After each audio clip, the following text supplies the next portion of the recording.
Hello and welcome to Session 3 of the 2023 UPRT Safety Summit for Professional Pilots Worldwide. My name is Randall Brooks. I'm the Executive Vice President for Flight Operations at Aviation Performance Solutions, or APS. And this is the first time that we have had a session that's devoted to general aviation. And it's certainly appropriate because, like every other sector of aviation around the world, general aviation has suffered the most fatalities due to loss of control in flight for decades, So the guests that we have today, we couldn't have found better to address this subject. We have Rich Stowell, a well-known name on this subject. Rich is an experienced instructor and longtime author and speaker. And reflecting the worldwide nature of this event from the other side of the globe, we have Shane Tobin with us from UPRT Australia. Now, Shane is going to share some information that is going to be beneficial to any kind of pilot because he's going to be talking about human factors that are a significant contributor to the loss of control in flight problem. First, just a little bit of my background. I came to all attitude flying from the airshow world, where I was on a couple of different civilian four-ship formation aerobatic teams. I did that for about 10 years before becoming a corporate pilot, flying Citations and the entire King Air family.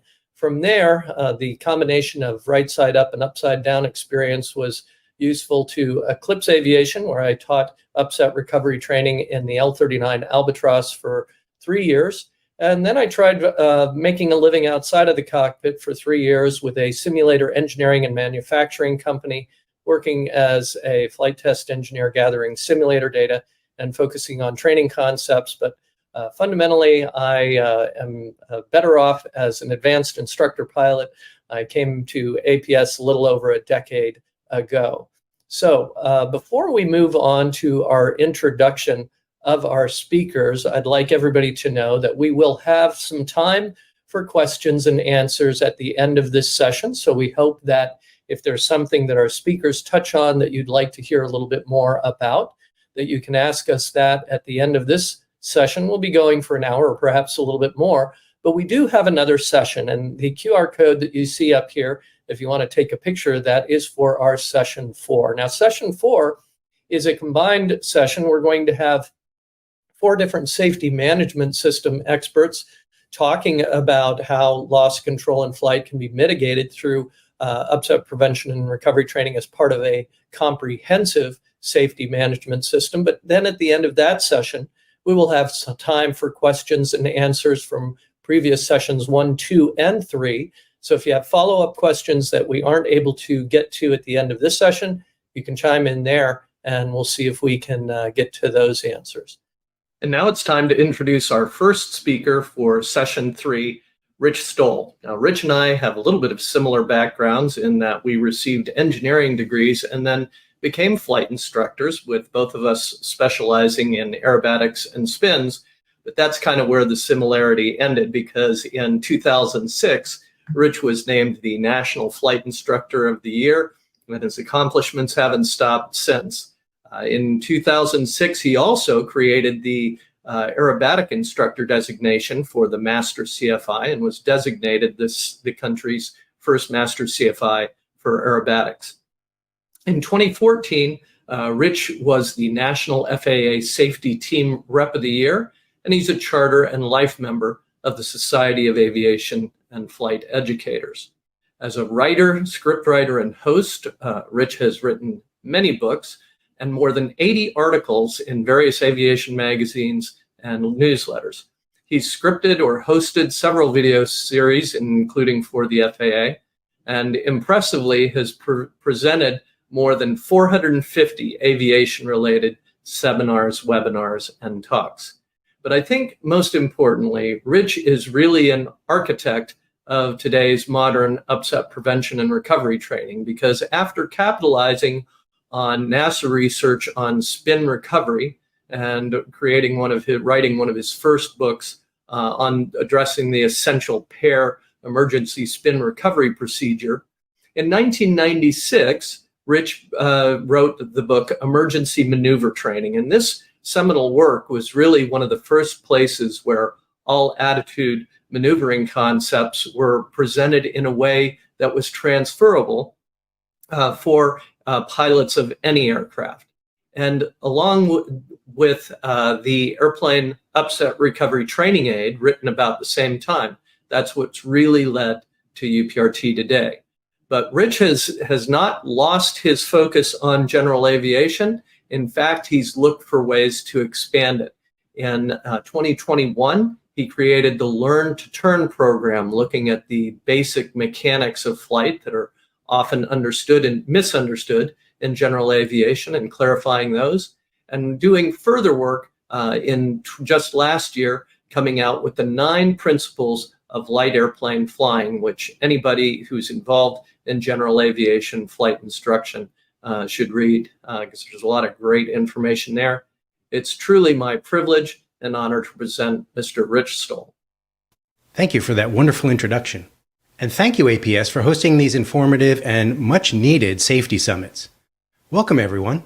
I'll be speaking from the U.S. perspective on upset prevention and recovery training and loss of control in general aviation. Later on, Shane Tobin will give the Australian perspective. Even so, a lot of what Shane and I will talk about is universal. If you are involved in general aviation, or at least started your flying career there, here are some questions I want you to think about. How good was the initial flight training you received? Did you continue in aviation because of that early training, or in spite of it? How well do you feel that training prepared you to recognize, prevent, and recover from scenarios that could lead to in-flight loss of control? How much did you really know about your instructor's experience with stalls and spins? These are 2 abbreviations that I'll be using today. UPRT for Upset Prevention and Recovery Training, and FAA for Federal Aviation Administration. These are the areas I'll touch on. A quick review of some of the numbers related to loss of control.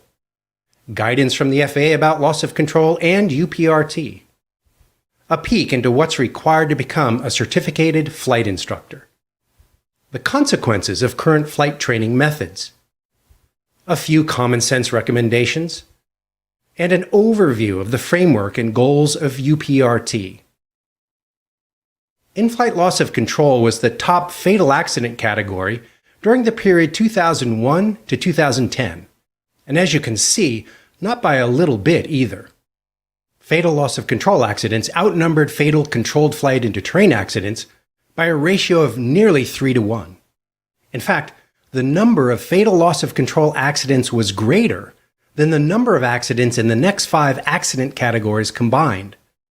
Let's look at these fatal loss of control accidents a little differently. General aviation averaged 126 such accidents per year. But the accidents were scattered throughout the year. A fatality or 2 here, a couple over there, and so on. But what if we combine the loss of control accidents into a single accident event?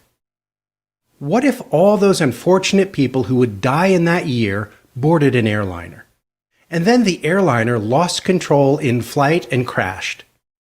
And what if the same thing happened at the same time, on the same day, year in and year out? What effect do you think that would have on the way we address the loss of control problem in general aviation? If we drill down into the loss of control category, 3 phases of flight account for almost 2/3 of the fatal accidents. The maneuvering phase, the approach and landing phase, and the takeoff and initial climb phase. These are critical phases of flight with smaller margins for error.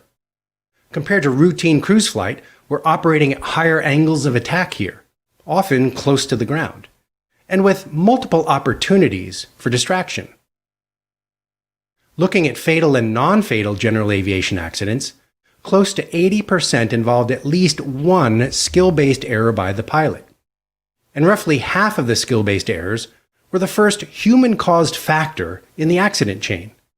Of course, skill-based errors point to deficiencies in stick and rudder or manual flying skills. So there's a reason the FAA has to remind us of the importance of maintaining and improving our manual flying skills. These skills are the foundation upon which all other flying skills are built. In contrast, decision errors were present in about a third of all accidents. Clearly, there's a disproportionate difference between the frequency of skill-based errors and decision errors in general aviation accidents. Let's look at some of the training guidance related to preventing and recovering from loss of control. Specific stall and spin awareness training requirements have been in effect for 3 decades now. The different versions of this advisory circular have provided excellent guidance for instructors and students. The circulars also describe training exercises that pilots, especially flight instructor applicants, should be exposed to as part of their required stall and spin awareness training. In 2012, several of us voluntarily wrote a paper for a proposed chapter in one of the FAA handbooks. The authors might look familiar. There's Randy Brooks and BJ Ransbury from APS, and Janine Koshin, who has presented during similar summits. A lot of what we wrote made its way into the 2016 Airplane Flying Handbook. The material appeared in a new dedicated chapter about upset prevention and recovery training. The FAA has also released several new advisory circulars just in the last decade. Stall and stick pusher training in 2012, revised in 2017. Upset prevention and recovery training in 2015, also revised in 2017. And flight path management in November of last year.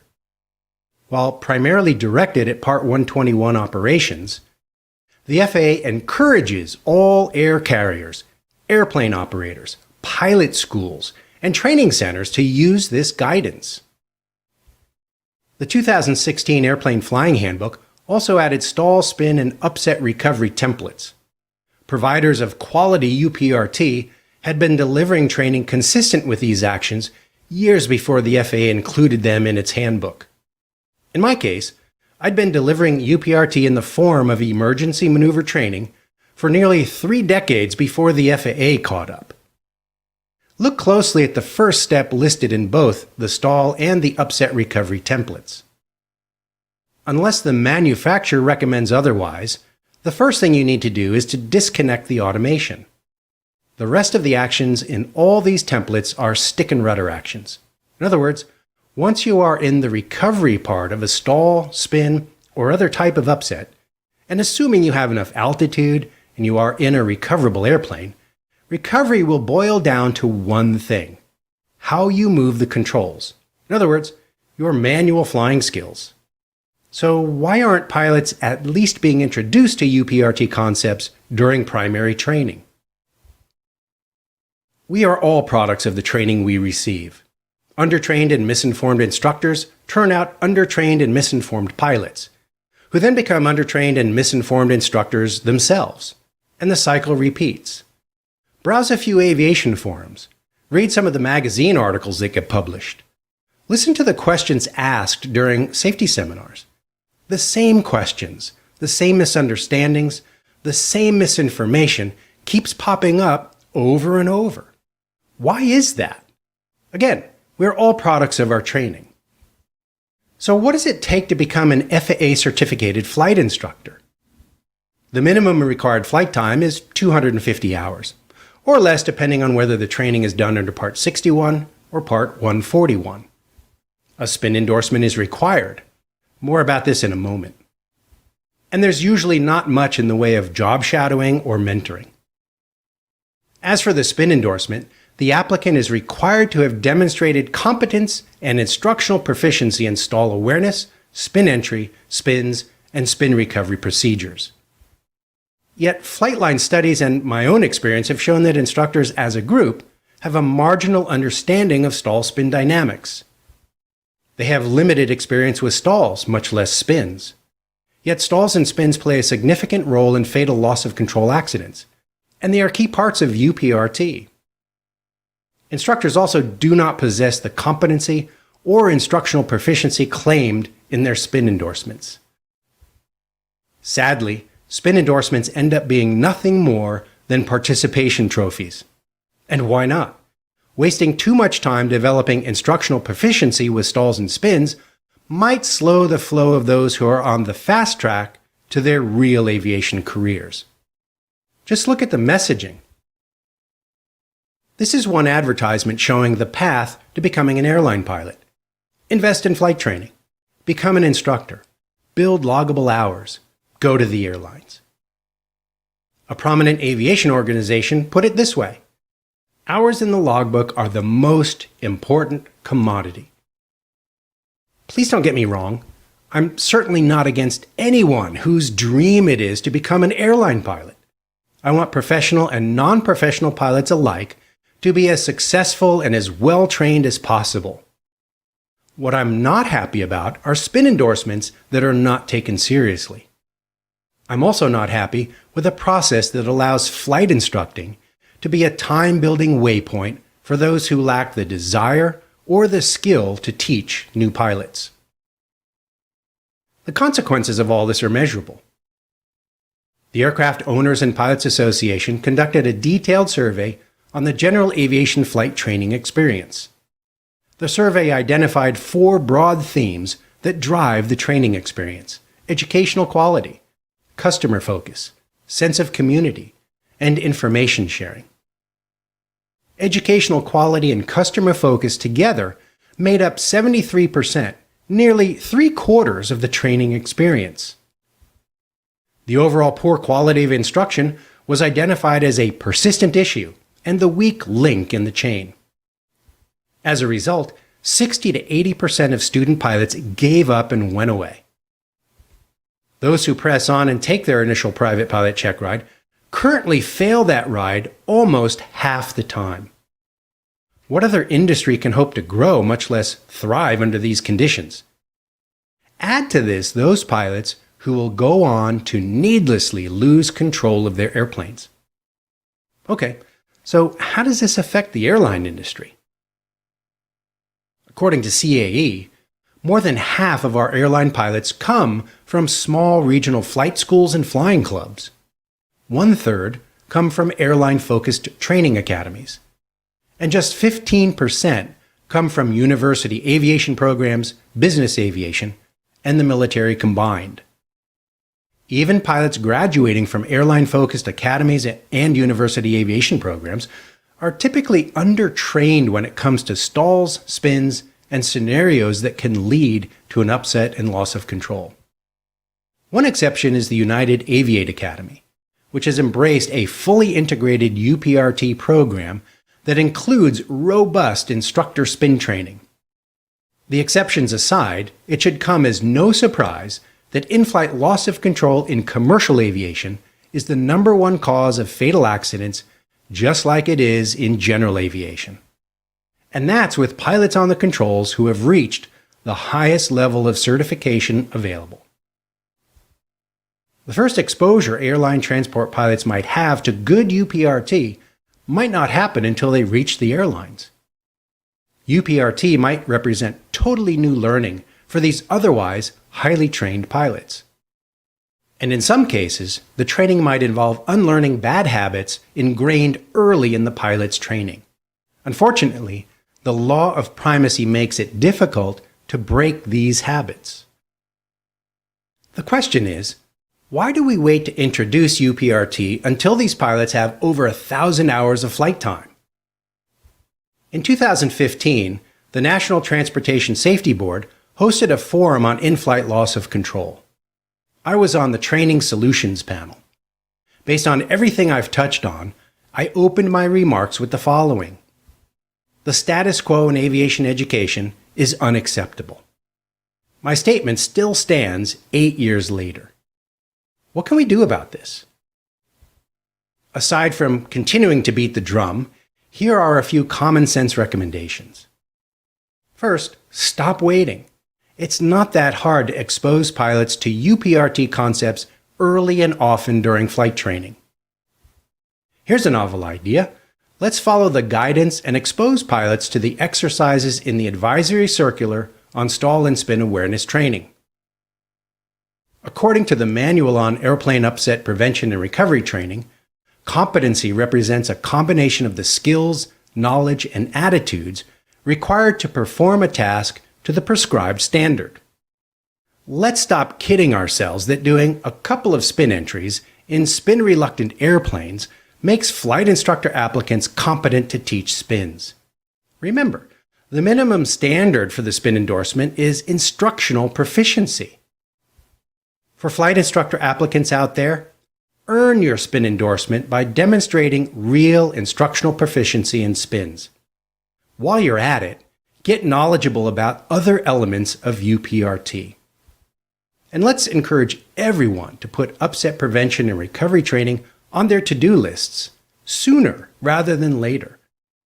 But make no mistake about it, this is specialized training. It requires specialized equipment and expertise, just like instrument training. So be sure to get training from qualified UPRT providers. Let's touch on the framework and goals of an effective UPRT program. The Manual on Upset Prevention and Recovery Training presents a three-part framework for an effective training experience. It starts with academics, of course. This is where pilots are equipped with knowledge and awareness about factors that can lead to an upset and loss of control. Next is simulation. This is where pilots gain experience by practicing in a safe environment. In general aviation, this could be as simple as using mental imagery or a desktop flight simulator. Or it could involve training in a motion simulator. And then we have the in-airplane training piece. This is where knowledge, awareness, and experience come together in situations that are as realistic as they can be, where pilots can experience the real drama and chaos of upset scenarios, where startle and stress are real and must be dealt with en route to recovery. Academics, simulation, in-airplane training. For maximum benefit, a comprehensive UPRT program must include all three stages, and the stages must be tightly integrated. Notice that this is a continuous loop that must be repeated at regular intervals. The goals are simple. Give pilots the awareness, prevention, and recovery skills to avoid losing control of their airplanes. Help pilots understand how in-flight events can escalate to something potentially more dangerous, what mitigation strategies they can employ, and which recovery response is appropriate for a given upset. UPRT and aerobatic training often use the same equipment, but each has a different focus and requires different instructor skill sets. There are some good UPRT providers out there. These are just a few of the ones I know about around the world. CP Aviation in Southern California, APS in Arizona and other locations, Specialized AeroWorks in Oregon, me wherever I happen to be, and Patty Wagstaff Aviation Safety in Florida. Down under, you have UPRT Australia, Strike Aviation, and Oz Aeros. And in Europe, you have Spins and More, as well as APS. UPRT programs are typically short courses ranging from 1 to several days in length. Remember, this is specialized training that requires specialized equipment and expertise. Be sure to do your homework before enrolling in UPRT. We can't expect to reduce the frequency of in-flight loss of control if we continue to allow general aviation instructors to have marginal knowledge and experience with the various types of airplane upsets. The flight training industry has to do a better job of training our ground and flight instructors. And instructors have to do a better job of training their students about stalls, spins, and scenarios that can lead to loss of control. Summits that reach a worldwide audience like this are an excellent way to spread the word. I'm sure I've been preaching to the choir for a lot of you. For others, maybe I've given you a different way of looking at this issue. Either way, I appreciate your time today. Shane Tobin is up next. He'll share ways to enhance the safety and confidence of general aviation pilots through upset prevention and recovery training. Thank you. As always, that was a great presentation by our old friend, Rich Stowell. And now I'd like to introduce our new friend, Shane Tobin. Shane and I had the opportunity to meet a few years back when he made his way across the Pacific to visit Oshkosh and looked me up And as we began talking, we could see immediately that we shared the same perspectives on how proper upset prevention and recovery training should be delivered. And that's only continued as we've continued to talk and get to know Shane. So Shane grew up on the north coast of New South Wales and has loved flying as long as he can remember. He's one of those kids that learned to fly when he was 14, but unlike so many of those folks that soloed on their 16th birthday, he had to wait a couple of days because the weather was bad. I'm sure that was hard, but as you'll hear, Shane's been making up for it ever since because he was accepted to the Qantas cadet program right out of high school and began his training on the 767 with Qantas at the age of 19. He flew the 767 as a second officer, a first officer, and in 2012, he took a leave of absence and went north up to Japan, where he flew for Air Japan, which is a subsidiary of All Nippon Airways. Shane was based in Tokyo for 6.5 years and became a captain on the 767 at the age of 33. At that point, or a little after, he decided to return to Qantas to take up a position on the new 787 Dreamliner. He became a type rating instructor and check pilot on the 787, which are positions that Shane still holds today. In addition to airline flying, Shane has held a number of positions in the aviation industry. He's been the committee chair or vice chair of several committees as part of the Australian Airline Pilots Association or the International Federation of Airline Pilots Associations, or IFALPA. Shane has given back by instructing with the Australian Air Force cadets and other flying schools, and has spent time as a simulator instructor with Next Gen Aviation and the University of Southern Queensland. He's currently a member of Australian Warbirds, the secretary of the Queensland Warbirds and Vintage Aircraft Association.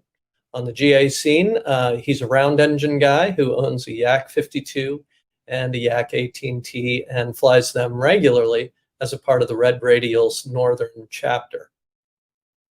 Shane holds a CASA display pilot authorization and in his spare time enjoys riding motorbikes and playing his guitar.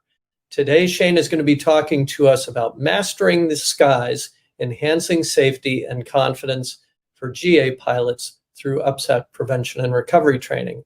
And I know that Shane is going to be discussing a lot of very essential human factors topics that are worthwhile to pilots of any sector of aviation. Ladies and gentlemen, Shane Tobin.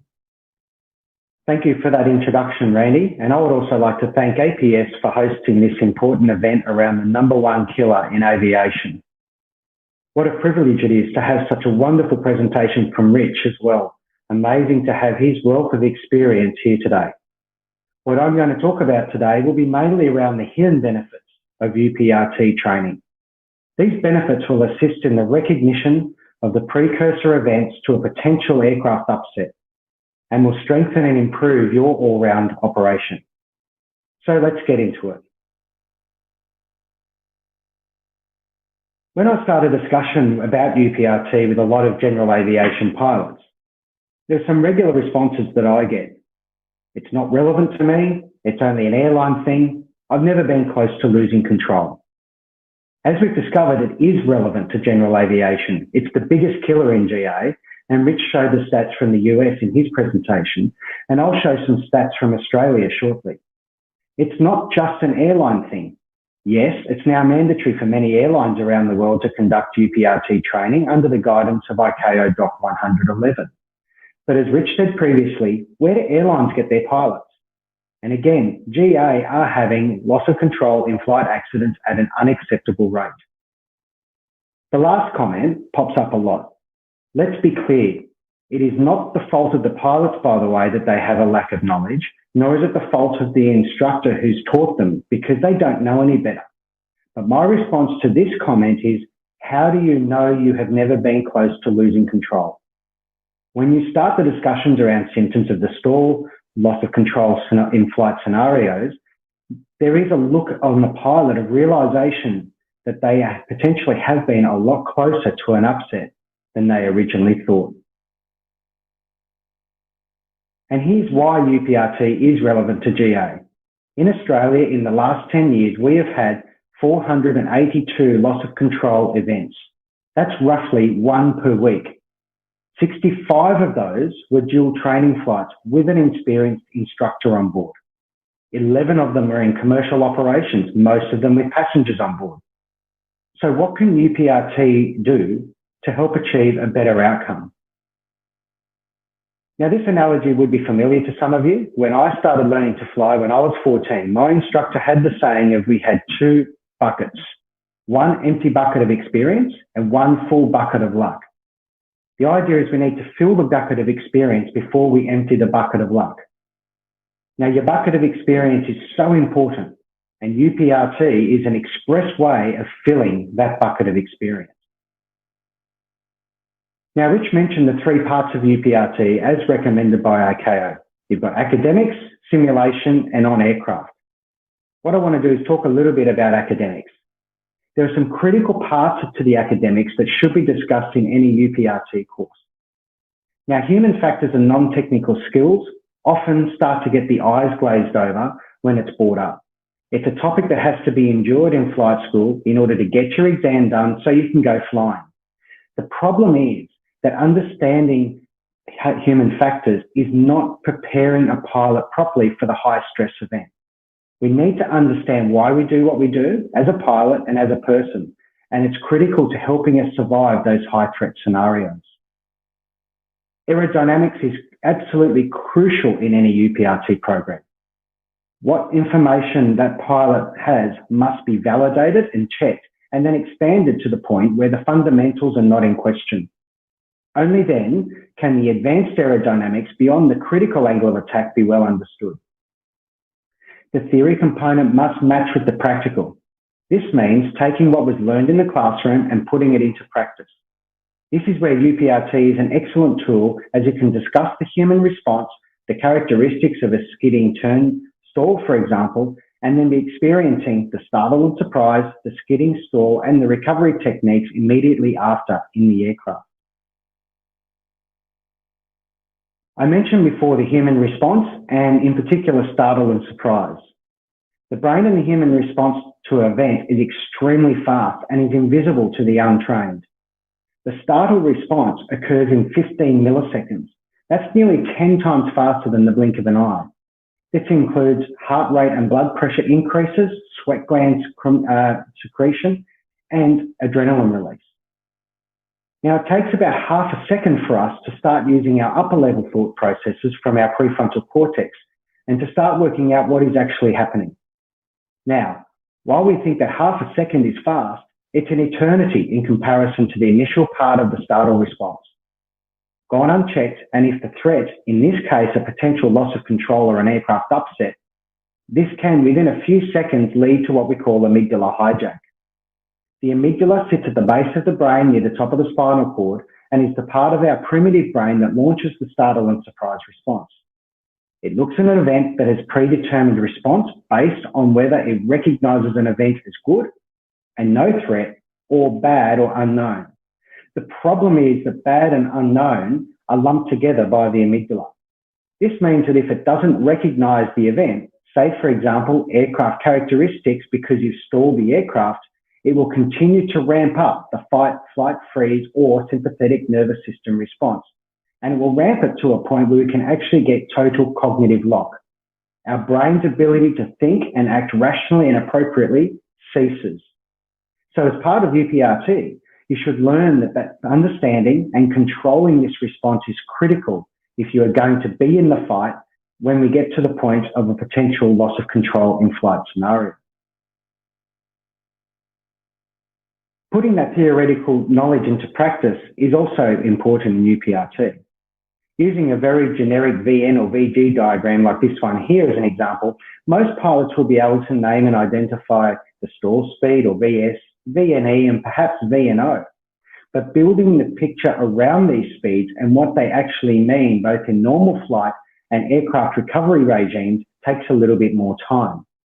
We have to use the time in the classroom to understand what the aerodynamics are telling us in the aircraft. Really, we are learning how the aircraft talks to us. And this is really important in UPRT. the skills and the knowledge is transferable. Understanding that just by feeling the aircraft when it's getting close to the edge of the envelope is transferable from the aerobatic aeroplane that you will do your UPRT training in through to your own Piper or Cessna. Even a Gulfstream, Airbus or Boeing jet will give you those same clues. The aerodynamic principles are universal, and therefore so are the UPRT principles. But without these solid fundamental principles embedded, it becomes a larger task when or if you get to an airline or bizjet world to understand the more advanced aerodynamic concepts. For those pure GA pilots, I will ask the same question as Rich did earlier. Did your training really teach you what you need to know? The improvement in the knowledge base for yourself in UPRT is obvious now, but in turn, this will result in better management of workload and the ability to manage resources. Most pilots are familiar with CRM or crew resource management, but what about single pilot resource management or SRM? The FAA has the 5 Ps for resource management in their information package from 2015. That is plan, plane, pilot, passenger, programming. Taking this to a basic level, we need to understand what is going on, which we'll discuss next in the discussion around situational awareness. Plus, we need to have a solid level of knowledge, which we've previously discussed. And this effectively allows us to ascertain what we are going to do now or what we can defer or not do. Knowing where to find the possible sources of information, and again, using the knowledge we have gained previously to work out what is relevant and start using that information appropriately is key to preventing an otherwise benign situation escalating to an undesired aircraft state and then a potential upset or loss of control. The beauty again of this is that the principles of single pilot resource management and crew resource management are so similar. So being able to effectively do SRM through knowledge gained in UPRT will provide an effective and strong foundation as you move into the 135 or the 121 world, if that's where you choose to go. One of the key aspects to preventing an aircraft upset and potential loss of control scenario is understanding where you are in time and space, or in other words, situational awareness. The problem is that when you get into a discussion with some pilots around situational awareness, they know the term and it's something that their instructor has no doubt told them that they need, but there is a distinct lack of understanding around what situational awareness actually is. Many pilots have a rough idea of what they think it is, but it often doesn't translate into the bigger understanding of situational awareness. So, if a pilot cannot accurately describe what SA is, how do they know when they are losing it? Which is very difficult to determine at times, even for the most experienced pilot, much less what to do when they have totally lost it in order to rebuild it. A surprise event, which is often a precursor to any loss of control in flight scenario, or any other distraction in the cockpit, can lead to a loss, even momentarily, of SA. Even that momentary distraction can escalate quickly under the right circumstances if your resilience and awareness is lower than optimum. So there are 3 parts to situational awareness: perception, comprehension, and projection. Perception is the observing and gathering of information around you. The critical part of this, however, is knowing where to look to get that information and looking at the right place at the right time. Comprehension is understanding and correctly interpreting that information. These first 2 parts of SA are where mostly situational awareness breaks down, but are also the parts that most rely on the knowledge and experience. And this is where UPRT can provide a big step up in the non-technical skills and the behaviours of a pilot.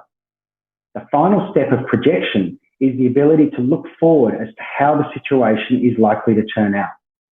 With experience, this step becomes the easiest of them all, should the first 2 parts be solid. As I'm hoping you can see, we are building a picture of where the hidden benefits of UPRT lie beyond the incredible advantages of the stick and rudder. A natural progression from improved situational awareness and knowledge is an improved decision-making process and assessment of risk. It allows you to recognise risks and threats and ensure that the information you use is accurate to make a decision. Understanding how time critical the decisions are will drive how they are dealt with. Obviously, should an aircraft depart controlled flight, the decisions are extremely time critical and must be essentially a reflex response. The only way to get that is through immersive, intensive training and through repeated exposure. Embedding threat and error management into the day-to-day way that we fly the aircraft, plus using the knowledge and experience garnered from the UPRT program, will inevitably make your decision-making technique and risk assessment capability more robust. But where are we really going with this? Well, this is about preventing an upset from occurring. If we do find ourselves in a potential upset or loss of control in flight scenario, despite all the defenses that we've put in place, if we have not experienced it before, the chances are that your reflex and instinct are going to be wrong. And this is why fatality rates are so high for loss of control. What we are talking about here is resilience. The ability to be in a high stress, life-threatening event and be able to deal with it and not give up. The flight freeze response, the sympathetic nervous system response must be harnessed and controlled, and the only way to understand that is by experience. Just being exposed to going upside down won't cut the mustard. Aerobatics are a different beast to UPRT and should never be confused. Rather than just seeing it, you have to experience it. We have to give ourselves the tools to control the potentially incorrect response and bring ourselves back to a level of mental stress or arousal where we avoid mental breakdown or cognitive lock and regain and maintain control of ourselves and our aircraft. This, again, can only be achieved by getting out and seeing what the aircraft is going to do and the ability to make the mistakes in a learning environment and step up your skills in a controlled, step-by-step approach. Finally, the on-aircraft component of upset training itself unlocks all these pieces into place. It allows you to put the theory into practice, again, in a controlled environment. But we see massive improvements in multiple areas outside of the actual textbook recovery. You'll see improvements in your control of the sympathetic nervous system, that flight freeze response, your ability to recognize what it feels like, understand it, and control it.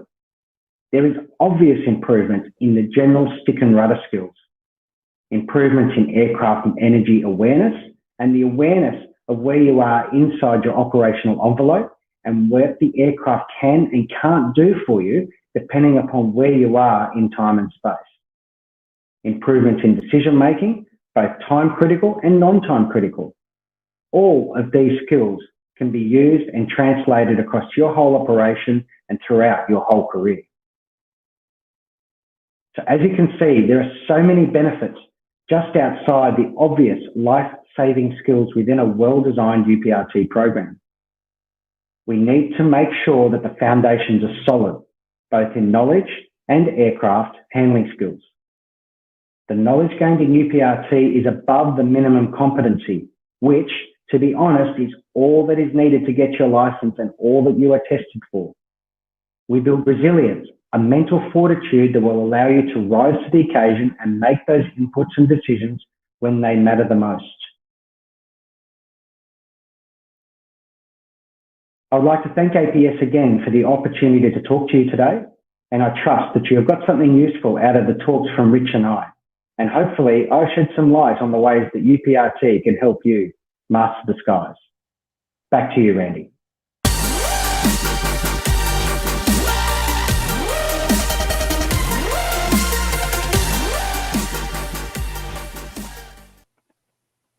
Very well done, gentlemen. I really appreciate both of your messages. It's what's really needed. And at this point, I'd like to invite those that are watching to ask us any questions that you have. It's a rare opportunity to have these two gentlemen available and their expertise. So I'm just going to kind of prime the pump and ask each of them some questions that have come to me while we were watching. And Rich, since you started first, I'm going to go with you first. First, I have to congratulate you for not sounding as frustrated as you have every right to be as somebody that has devoted the majority of your career on this issue and still finds, I don't know if it's a resistance, but a lack of an acceptance or appreciation for some of those numbers that you showed during your presentation. What do you think are some of the impediments that we have? First, I'm going to ask from an industry standpoint, from the general aviation community, to accepting what you and Shane and I see. And then I'm going to ask you that same question in terms of the regulators. So first, why do you think the general aviation community hasn't embraced upset prevention recovery training? Yeah, thanks for that, Randy. And when I do get frustrated, I have to say there are plenty of pockets of people of like minds, like APS, and now meeting Shane and others that keep me going. And besides, I don't want to have to leave aviation and get a real job. So this is where I'm going to be staying. I think part of it is just an overall messaging thing, right? I mean, it's one thing for the FAA to come out and revise their airplane flying handbook and put in a chapter on UPRT, but then it's sort of it's dropped in there, and now what? And there are, as we talked about, instructors who don't really have an understanding or experience with it, and so for them, it's now what? And so I think the more we can just kind of keep talking with pilots and educating not only instructors, and there are plenty of instructors out there who want the knowledge. We just have to find them, or they have to find us. But also educating the students, the trainees, so that they're better informed coming in terms of what their expectations are, what their commitment to the training is going to be, and pointing them in the direction of good resources where they can come in better prepared and interact with their instructor, and in essence, push their instructor to become better. And so I think it takes all of us kind of pushing each other to do better, learn more, and expand our own envelopes. I certainly wake up every day and figure out something new or learn something new in aviation, as I'm sure Shane has, and you have, and many of the other people on this call. Well, I think in your presentation, Rich, you invite people to take ownership of their own training. And we have this comment that says aviating is so demanding of so many skills, both physical and mental. It almost doesn't even lend itself to amateur piloting, certainly doesn't fit well with casual attitudes toward the activity. And there's been a lot of people that say, you know, even amateur pilots have to have a professional approach to it. And Shane, I'm going to pivot to you on that point, because you do fly for a living at your day job, and I know that you are involved with some UPRT at the airline level, where it is mandated in the US, and I don't know what to degree in Australia, but there is that sort of a disconnect where some of the stuff doesn't always flow down to the general aviation community. Why do you think that is? And what do you think that we can do to try and help foster the adoption of some of these higher order or newer principles? Thank you, Randy. Look, I think what Rich has basically said there has hit the nail on the head, and the comment that was just there on the screen. Just being professional doesn't mean that you have to be paid to do the job. And taking that new approach, well, not really a new approach, it's taking that professional approach to the way in which you fly your aircraft. Doesn't matter whether you're flying your 2-seat, 4-seat, or a 400-seat aircraft. And what pilots, I think, are struggling with at the moment, and I know that it's just as real here as it is in the States, is right now that there is a massive vacuum of experience being seen in the industry. And we really need pilots who are coming through the industry to step up and take, exactly as Rich said, take ownership of their own knowledge, their own skills, and get that experience so that they can get those critical skills in early, so that they can, if they go down the instructing path, they can pass that professionalism, that knowledge, that skill to the next generation that they might be training very early in their career, but also provides those fundamental skills and knowledge to then expand on when they move into the 121 or 135.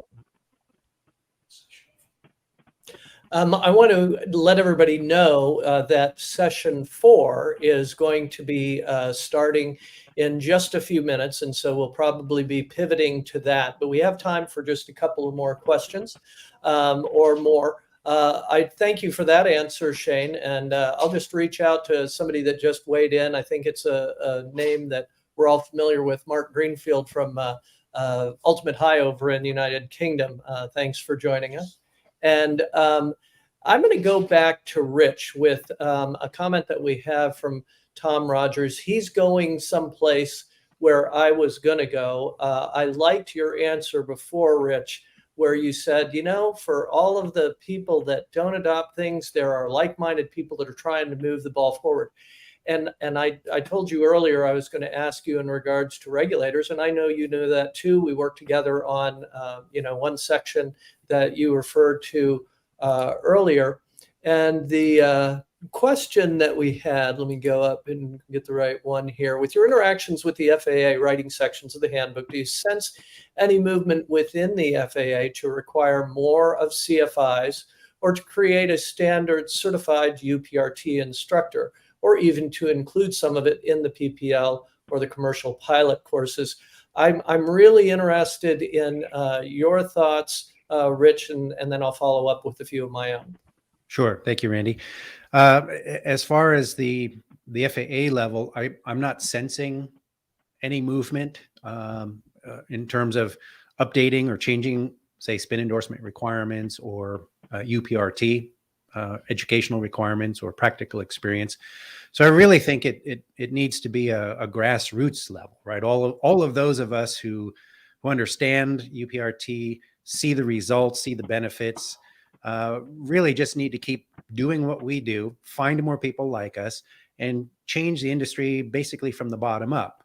There's a phrase that I've been hearing regularly, frequently, and that is, it's simple but not easy, right? So it would be pretty easy from day one with new primary students to start incorporating appropriate language and professionalism and all of these different concepts right from day one, and pushing their education from rote understanding, rote feedback and readback of different things to the correlation level where they can actually solve problems in flight that they've never experienced before. And so I really think it starts at the grassroots level, and doing these sorts of summits is certainly within that purview. And then there are like-minded folks in the FAA themselves that are very supportive of all this as well. So I've been able to do a lot of unique and unusual educational things because of local support with FAA. So I think it's there. It just needs to percolate up and really get into the regulators' minds and people who are writing the training materials as well. So I think we're on the right track. It's just a long haul. Well, I tend to agree with you in several regards. First of all, you're consistent in your pulling ourselves up by our own bootstraps message that you have both personally and as a general aviation community, not waiting for somebody else to tell us to do this. And there is actually a cautionary tale, which is in some of the people listening might be aware that EASA over in Europe has actually mandated a UPRT requirement. But unfortunately, because myself and Clark McNeese with APS were involved in that effort, you have people that were putting together a regulatory requirement that were not familiar with what it was that they were regulating. And so they watered down the requirement to a point where it really doesn't accomplish what it's supposed to. And that can be counterproductive by making people feel like, oh, well, I have solved the problem, when in fact they haven't seen some of the things that are necessary, like maneuvering through 360 degrees of pitch or roll, which you can certainly see. We've seen even airliners reach those in various upsets. I'm going to pivot to Shane. With regard to Australia, I know that CASA is looking at UPRT requirements there. The ASEAN nations have adopted largely the EASA model. Are you aware of any efforts in Australia in regards to CFIs and UPRT requirements?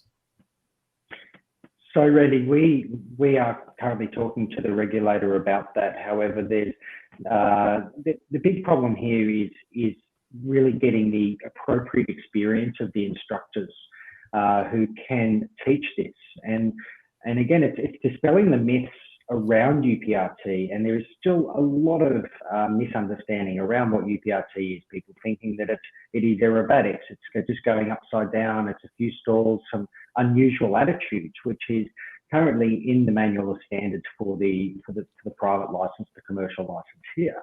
But it's understanding that it goes well beyond that, and we're urging a little bit of caution in regards to legislating this, purely because we want to make sure that it is done right, and we would much prefer that the professional outfits who exist, who can provide UPRT, are allowed to do that without it being without a regulatory process coming in that will not be fit for purpose, like we have potentially seen over in Europe. So look, it is being discussed, but it's certainly a little way off yet before we get anywhere near legislating or putting in a UPRT instructor qualification. Okay, I'm going to go back to Rich, because I know he's been involved in training CFIs for a long time. We're doing some of that right now ourselves at APS. We are training pilots from the United Aviate Academy. We're getting about 250 of those a year. And we're able to affect one of the things that Rich identified, which is CFIs that don't have a correct technical understanding, then perpetuating that with their students. And that is what I express to the CFI candidates that I work with, is that we want to make sure that they understand, so that the private pilots that they go on to make will have a safe understanding. But what I want to get to, Rich, is we have the CFI requirements, which I think you expressed don't fully prepare people to be an upset prevention and recovery training instructor. Do you have any thoughts on the type of additional training it takes to make someone a good UPRT instructor? Yeah, so I think it's a two-part answer, right? So if we are incorporating UPRT concepts and the mindset and everything else from day one, ab initio, it's been ingrained by the time they might be taking the training to become a legitimate spin instructor or UPRT instructor. And so then it's taking all of that knowledge that they have and training them in that specialty, right? So just like a CFII, someone who teaches in the instrument environment, has some additional qualifications to go through to have that second eye after their CFI. We could probably do something very similar with UPRT. And there might be different levels that one would adopt that has an apprenticeship level. I know CP Aviation does that. I'm sure APS probably has some kind of a protocol in place. Maybe you can speak to that in terms of what is that process? What is your mentoring process to grow those instructors to teach in the consistent way that you want them to teach at APS? And so I think, again, it starts in the beginning, right? Do they have the foundational knowledge when they come in so that we can build on that? Or do we have to spend time breaking bad habits, supplanting misinformation, which makes it infinitely much more difficult at that point? Yeah, the good old law of primacy, just can't get away from it. It's not just a good idea, it is the law. So at APS, we have the luxury of attracting folks with considerable experience. So we typically look for like 500 hours of aerobatic experience, which a lot of times comes from folks with military backgrounds or myself from the airshow community. But we did have an interesting opportunity for a data point back during the time of COVID when we could not fly, but U.S. Army Aviation, who we have a contract with, was still going forward. And they had a helicopter pilot. I think he was a fixed wing CFI, but he had no all attitude experience to speak of. And we had a spare extra, which we were able to provide to Dothan, Alabama, where Army fixed wing training takes place, and really do as much as we could to make sure that that instructor was totally safe and understood the correct principles. And it was kind of interesting. I think we ended up providing him with about 31 hours of training, which certainly sounds like a lot, and it is. But let's put that in comparison to what it takes to get an instrument rating. Guess what? It's about 40 hours. And so why is it surprising to us that learning this new skill of all attitude flying, in which a lot of the requirements are counterintuitive, should take any less time than it, nobody blinks an eye. They go, of course, that's what it takes to learn how to fly instruments reliably and predictably. So, well, folks, I'm gonna start. We do have a great question from one of my fellow colleagues, Norm. DQ, because I butcher his last name, so it's just going to be DQ, and I'll put his name up here. DQ says, with the seeming expectation that a pilot will figure it out when the event occurs, how often do you find that a pilot's instinctive or intuitive response is accurate towards a proper recovery if untrained? So Shane, I'm going to go to you with this. You had a lot of discussion in your presentation about the human factors aspects, which speak to the instinctive nature. I'll let you answer DQ's question, and then we'll go to Rich, okay? No problems. Yeah, look, that's a really terrific question, because it's something that we do. So our course, our level 1 course here at UPRT Australia is 4 flights. And the first flight, and we've been talking about the law of primacy, and our first flight is really undoing the law of primacy around the approach to stall and stalls. So we just spend a lot of time going in and out of the stall and looking at the reduction of angle of attack, and all of a sudden the aircraft starts behaving the way that you expect it to behave again. And what we do at the end of that first flight is, with most of our trainees, if they're feeling up to it, we'll actually put them into a nose blow upset without really telling them, and then we'll get them to recover. And generally what we'll see is that, and when I say generally, I'm talking 95+%, that the instinctive reaction from the pilot is totally incorrect. And we use that as a learning experience. We do it in a controlled environment. Obviously, the instructor sets it up in a particular way. And we've had, for example, and this is one of the reasons why we use the aircraft that we use. For me, for example, I've had one of our trainees pull rolling 5G during a recovery. And that is just totally unacceptable. They think that they've done a good job because they've got the aircraft back to a straight and level attitude as quickly as they think is possible. But when you unpack it, you get back on the ground and you unpack it and you go, why did you do that? And they go, I just did what I thought was right. And you go, did you feel startled? Yes. Did you feel surprised? Yes. Did you have a rush of adrenaline? Yes. So it's all the things that we spoke about in our briefing around the startle response, the potential amygdala hijack, and the sympathetic nervous system. And it's we talk about the aerodynamics around rolling G, around unloading, around roll and then pull, but that all just goes out the window. So even though we've spoken about it in the classroom just a couple of hours before, now we're out there doing it, it all goes out the window.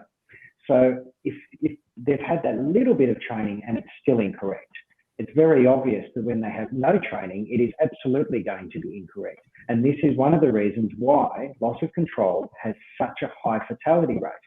And it forms such a small percentage of accidents, only around, depending upon the type of flying, only around between maybe 5 to 7% of total accidents. But we're seeing 50% of fatalities, and that's the reason why.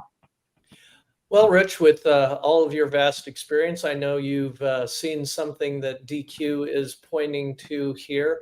What thoughts do you have on pilots, untrained pilots' instinctive responses versus the correct responses that we're able to imbue through UPRT? Yeah, again, I'll just reiterate, great question, DQ. I've never seen a pilot accidentally do the right thing. That's the simplest way to answer it. If it were instinctive, we wouldn't be having this discussion. And I guess, it's been known all along, and it's not just an aviation thing. You pick any stressful environment. I mean, there was a speech given to Marines at Camp Pendleton who were getting ready to be deployed. And they said, you never rise to the occasion. You're always going to sink to the level of your training. So you better train well. Because it is not instinctive. You go back to 1944, stick and rudder, Wolfgang Langewiesche. He said, the airplane is not a common sense contraption. And if it were, again, instinct would be fine, but it's not. So let's just leave it at that. Yeah, it reminds me of a student that I had just yesterday. It was his first flight. He was nervous as we were going out to fly, and we introduced things as simply as possible. And so we were beginning with a power off stall, which elicited an almost panicked response, trying to do everything all at once.